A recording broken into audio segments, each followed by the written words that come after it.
berhubungan dengan mereka kan pemilihnya, masyarakat itu kan pemilihnya.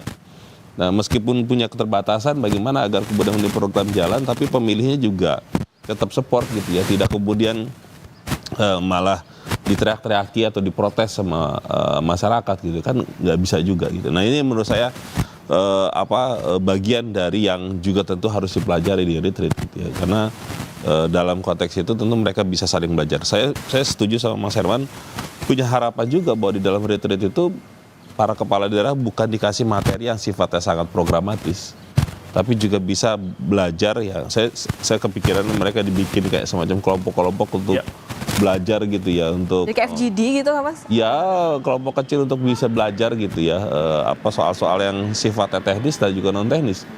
Berhadapan DPRD misalkan, kepala daerah memang kuat gitu ya, secara kewenangan dan juga powernya gitu ya. Tapi pada sisi yang lain DPRD itu bisa merepotkan loh gitu. Jadi hal yang itu juga menurut saya penting ya. Nah itu tadi Mas Herman, tapi kalau kita lihat kan kalau misalnya retret waktu kemarin saat kita berkaca ke saat menteri dan wakil menteri ya ada pelatihan fisik juga nih.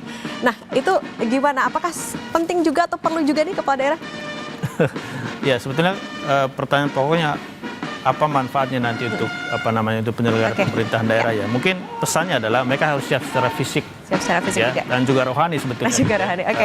Untuk menjalankan atau menghadapi tantangan pemerintahan daerah. Gitu. Ya, Mas Herman kita tahan dulu. Nah, ini saudara visual yang bisa Anda saksikan, Presiden Prabowo Subianto sudah memasuki area Istana Negara Jakarta dan akan bersiap nantinya untuk melantik kepala daerah dan juga wakil kepala daerah terpilih. Direncanakan akan berlangsung pada pukul 10 waktu Indonesia Barat.